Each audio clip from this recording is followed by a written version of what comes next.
and welcome back to our channel. So a commonly asked question I get is about Zeus and jumping at the front door. How did we stop him? How do we stop him from attacking the front door? Because apparently a lot of people are having that problem with their dog. So I wanted to share with you guys what we personally did and what has worked for us. So Zeus has never been much of a jumper up until he was probably 70 pounds. And then of course that would be the time where he chose to jump. So what we did is that for us, when we walk in, he doesn't get attention until he's calm. That was what we would do. We would, turn our backs to him or what have you. As soon as he would calm, then he would get love. So for the immediate family, he will be calm when we come in, with the exception of my stepson, Wesley, and that's because he just riles him up and he just loves it. And you guys have seen some of the videos. It's just adorable. But for the rest of us, he just doesn't jump up. That's something we've taught him. Now, when guests come over, we did the same thing. So if you come up to our front door and you knock, you will hear him bark.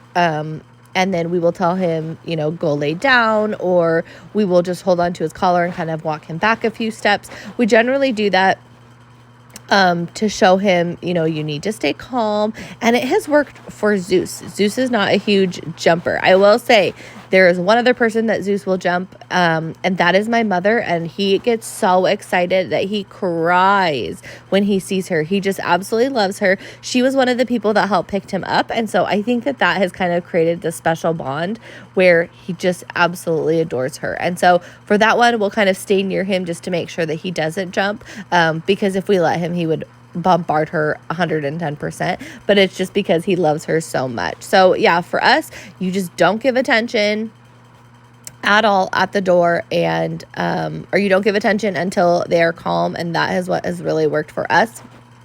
I would say the other thing that we did at one point with my mom to kind of teach him and correct his behavior is we use a prong collar and we use a short leash that was probably 5 inches. And then if he would jump or something like that, we would pull it back to let him know, hey, that is not okay. We don't like that behavior. And that really worked as well. We used a trainer who taught us how to use a prong collar as a means of communication, not as a punishment, not to be mean, not to hurt him, anything like that, but as a way to communicate.